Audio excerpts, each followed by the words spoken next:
वज़ीर आज़म मुल्की मामलात का अहम सवाल बोल के प्लेटफॉर्म से उठा। खुसूसी ट्रांसमिशन में सियासी रहनुमाओं और तज्ज़ियाकारों ने शिरकत की।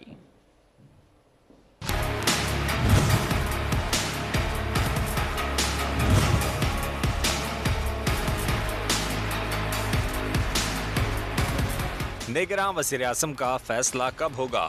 इलेक्शन तक इक़्तिदार किसे मिलेगा? नाम पर फैसला क्यों न हुआ? ताख़ीर की वजूहात क्या हैं? इंतख़ाबात कब होंगे? फैसल करीम कुंजी ने बताया कि leader of the house definitely इत्तेहादी जमातें हैं, 10-12 जमातें हैं, तो वो जमातें जो हैं अपने अपने नाम दी, उसमें से 3 शॉर्ट लिस्ट करके लीडर ऑफ द हाउस जो है वो लीडर ऑफ द अपोजिशन के पास जाएंगे।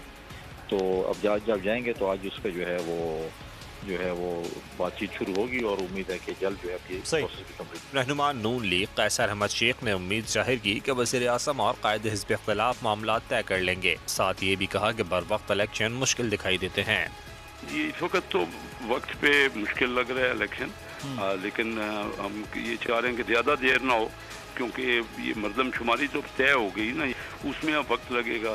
इलेक्शन कमीशन का सही काम है, वो कितना तेज़ी से और कितना जल्दी अब देते। निगरान वज़ीर आज़म का नाम फाइनल करने के लिए फ़रीक़ैन के पास 3 दिन का वक्त है। पीपी और नून लीग ने अपने उम्मीदवारों के नाम तजवीज़ किए, तहम हतमी फैसला न हो पाया।